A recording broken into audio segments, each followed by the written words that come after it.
Hello everyone, welcome back to my channel. आज की video में बहुत ही इम्पॉर्टेंट क्वेश्चंस के आंसर मैं लेकर आई हूँ स्लिप डिस्क से रिलेटेड।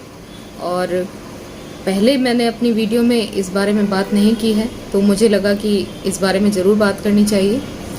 तो बने रहिए मेरे साथ एंड तक, और वीडियो अच्छी लगे तो लाइक कर दें। चैनल पर नए हैं तो प्लीज़ सब्सक्राइब कर लें। साथ ही मैं कहना चाहती हूँ कि जो मेरे साथ नए जुड़े हैं और वो जानना चाहते हैं कि मैंने क्या मेडिसिन ली है, तो इससे रिलेटेड मैं ऑलरेडी वीडियो बना चुकी हूँ, लिंक डिस्क्रिप्शन में है, आप वहाँ से देख लीजिए। तो चलिए शुरू करते हैं। सबसे पहला जो सवाल है वो अर्चना जी का है, और उन्होंने मुझे बताया है कि उनकी बेटी को बैक पेन है और काफ़ी टाइम हो गया है बैक पेन को, तो क्या करना चाहिए। तो जब मैंने उनसे ये शेयर किया कि अगर उन्हें बैक पेन है तो आपको सबसे पहले किसी न्यूरोलॉजिस्ट या न्यूरोसर्जन को दिखाना चाहिए। और यही मैं सबको कहती हूँ, क्योंकि स्टार्टिंग में किसी को पता नहीं होता है, खड़े होने में दिक्कत है, बैठने में दिक्कत है, बहुत ज़्यादा दर्द है कमर में, तो क्या करना चाहिए। और हम लोग इधर उधर डॉक्टर्स के पास घूमते रहते हैं, और इस चक्कर में हमारी जो डिस्क होती है ना, वो बहुत ज़्यादा डैमेज हो जाती है, जिसकी वजह से परेशानी और ज़्यादा बढ़ जाती है। इसलिए ये जानना बहुत ज़रूरी है कि अगर आपको कमर में दर्द है और आपको बैठने, चलने, खड़े होने में दिक्कत हो रही है, बहुत देर तक आप खड़े नहीं हो सकते हैं, तो ऐसे में आपको सबसे पहले किस डॉक्टर के पास जाना चाहिए और आपको किन किन चीज़ों का तुरंत परहेज स्टार्ट कर देना चाहिए, जो बहुत ज़रूरी है, जो आपकी रीढ़ की हड्डी को और ज़्यादा डैमेज होने से बचा सकता है। तो मैंने जैसे ही उनसे कहा कि आपको न्यूरोलॉजिस्ट या न्यूरोसर्जन को दिखाना चाहिए, तो उनका जवाब था कि दिमाग वाले डॉक्टर को हम क्यों दिखाएं, ये तो कमर दर्द है, दिमाग वाला डॉक्टर इसमें क्या करेगा।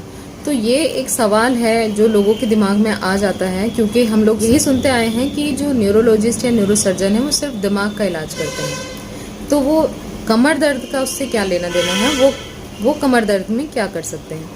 तो देखिए, दिमाग से ही हमारी जो स्पाइनल कॉर्ड है वो दिमाग से हमारे रीढ़ की हड्डी से होती हुई नीचे तक जाती है, टेल बोन तक, और वहाँ से नसें निकलती हैं, बारीक बारीक नसें, जो ब्लड का सर्कुलेशन करती हैं पूरी बॉडी में, और उस ब्लड की सर्कुलेशन की वजह से ही हमारी पूरी बॉडी वर्क करती है।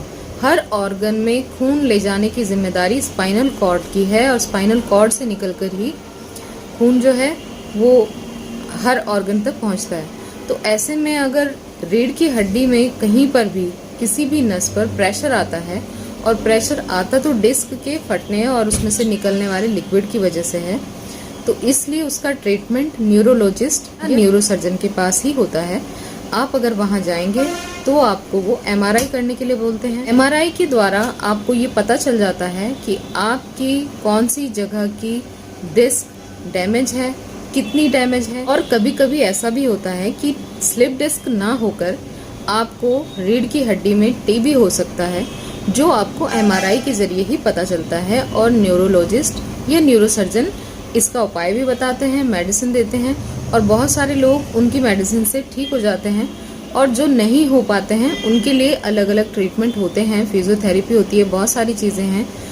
तो ये शुरुआत तो न्यूरोलॉजिस्ट या न्यूरोसर्जन से ही होनी चाहिए, ताकि आपको एग्जैक्ट पता रहे कि आपकी बॉडी में क्या कमी आई है और अब उसका क्या इलाज आपको करना है, क्या आपको परहेज रखने हैं। ये तो एक क्वेश्चन था, और मुझे लगा इसके ऊपर वीडियो ज़रूर बनानी चाहिए, क्योंकि इस तरह की जो हमारी भ्रांतियाँ हैं ना, वो दूर होना बहुत मुश्किल होती हैं। कौन बताएगा, अगर हम पहले से ये मानकर बैठ गए हैं कि ये तो दिमाग के डॉक्टर हैं, कमर दर्द से इनका क्या रिलेशन है। तो शुरुआत में मेरे साथ यही हुआ था, मुझे एक लंबा टाइम लगा मुझे न्यूरोलॉजिस्ट तक पहुंचने में। वो भी मुझे किसी हड्डी वाले डॉक्टर ने या मुझे थेरेपिस्ट ने नहीं बताया था। वहाँ पर आने वाली कोई लेडी थी, और उनसे जब मैंने उनकी कंडीशन पूछी थी ना, तो मुझे लगा तो सेम मेरी कंडीशन है। तब मैंने उनसे पूछा था कि आप किन्हें दिखा रहे हो, तब उन्होंने कहा न्यूरोसर्जन को दिखा रही हूँ। तब मैंने जाके न्यूरोसर्जन को दिखाया था, और मुझे तब पता चला था कि मेरी 2 जगह से डिस्क बल्ज है, और मुझे ये परेशानी इस वजह से हो रही है। तो इसलिए आप लोगों में से अगर किसी को भी इस तरह की कोई दिक्कत होती है तो आपको कहाँ जाना है मैंने बता दिया है। अगर किसी को सब तरह के इलाज करके देख लिए हैं और रिलीफ नहीं मिल रहा है, आप वो मेडिसिन ट्राई कर सकते हैं जो मैंने ली हैं, यूनानी मेडिसिन।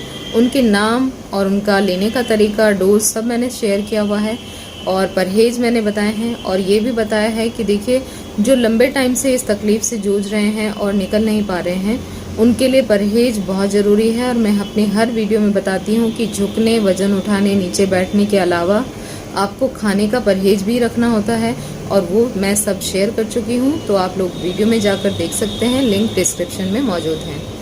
तो आई थिंक कि आप लोगों को समझ आया होगा कि अगर आपको ये परेशानी है तो आपको क्या करना चाहिए। दूसरा एक सवाल है, तो वो मुझे किसी ने पूछा है।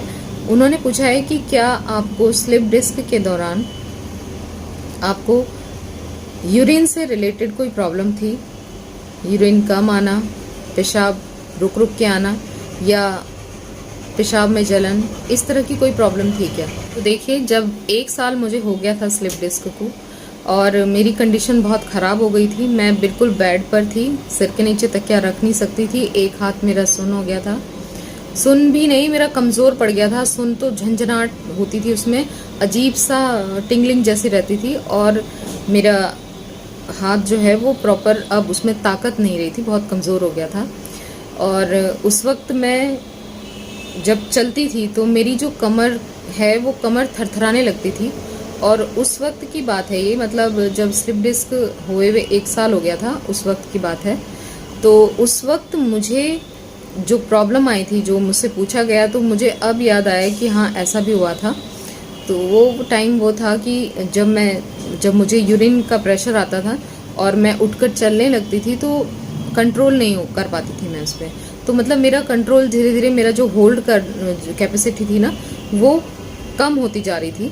तो मैं इस वजह से भी बहुत परेशान हो गई थी और मेरे साथ लगातार 3-4 चीज़ें हो गई थी, तो मैं डिप्रेशन में चली गई थी इस वक्त। तो ये चीज़ काफ़ी पुरानी है, मैं भूल गई थी। हालांकि जब मेरे से क्वेश्चन पूछा तब मुझे याद आया, क्योंकि ये इतनी बड़ी प्रॉब्लम थी ना कि मुझे अपने हस्बैंड से मैंने शेयर किया था कि मैं अब ये चीज़ मेरे साथ हो रही है, तो इसका मतलब अब क्या हो सकता है, इसका मतलब कि मेरे साथ अब कुछ गलत होने जा रहा है, बहुत ही गलत होने वाला है। तो हालांकि देखिए, मैंने मेडिसिन ली है और धीरे धीरे वो मेडिसिन से ही कवर होता चला गया, उसमें कोई इतना मुझे इशू नहीं हुआ। लेकिन ऐसा होता है कि जिन्हें स्लिप डिस्क है और जिनकी बहुत ख़राब स्थिति है, मैं बता देती हूँ, हमारे एक रिलेटिव हैं, वो पेड़ पर जो मक्खी के छत्ते होते हैं ना, मधुमक्खी के, वो तोड़ने गए थे। तो वो पेड़ काफ़ी ऊंचाई से वो नीचे गिर गए थे और उनकी स्लिप डिस्क हुई थी उन्हें भी। लेकिन वो ज़्यादा ख़राब स्थिति थी और उनका ये था कि उनका कंट्रोल बिल्कुल ही चला गया है पेशाब का। तो वो चलने तो लग पड़े हैं, लेकिन वो आता है ना, स्टैंड आता है, उससे पकड़ के थोड़ा थोड़ा चलते हैं।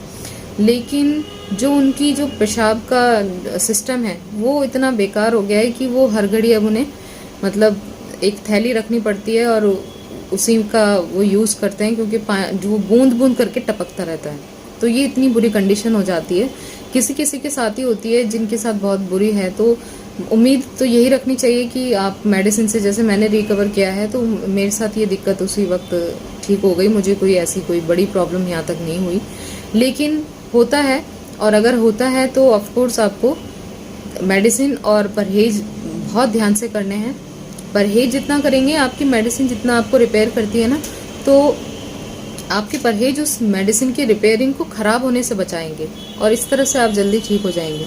तो मेरे साथ भी ये दिक्कत हुई थी और मैं भी ठीक हो गई हूँ, तो आप भी ठीक हो सकते हैं। बस इन चीज़ों का बहुत ध्यान रखें, घबराएं नहीं अगर ऐसी कोई दिक्कत है। अगर किसी को पेशाब में जलन है तो उसके लिए मेडिसिन मिल जाती है, तो आप वो ले सकते हैं। और पानी में डालकर पीने वाली एक बॉटल आती है, वो अगर आप ले लेते हैं तो वो भी, जलन भी दूर हो जाती है। बाकी आप मेडिसिन ज़रूर लें, और यूनानी मेडिसिन ट्राई कर रहे हैं तो उसके साथ परहेज बहुत ज़रूरी है, खाने की भी और फिज़िकल भी, वो ज़रूर करें और यकीनन आपको भी इससे राहत मिल जाएगी। तो आज के लिए बस इतना ही। अगर इससे रिलेटेड कोई भी प्रश्न आपका है तो आप मुझसे कमेंट सेक्शन में पूछ सकते हैं। अगर आपको मेडिसिन किसी पंसारी की शॉप पर नहीं मिलती है तो ऑनलाइन लिंक मैंने शेयर किए हैं, आप वहां से परचेस कर सकते हैं। लेप का यूज़ ज़रूर करें, बहुत जल्दी राहत मिलती है। और अगर किसी को मुझसे बात करनी है तो मेरा इंस्टाग्राम आईडी है फिरोज़ खान शबाना। आप वहाँ पर मुझे मैसेज करेंगे तो मैं आपको कॉल कर लूँगी और इस तरह से हमारी बात हो जाएगी। तो उम्मीद करती हूँ आज की वीडियो आपको अच्छी लगी, और वीडियो अच्छी लगे तो लाइक करें, चैनल पर नए हैं तो प्लीज़ सब्सक्राइब कर लें। मिलते हैं नेक्स्ट वीडियो में।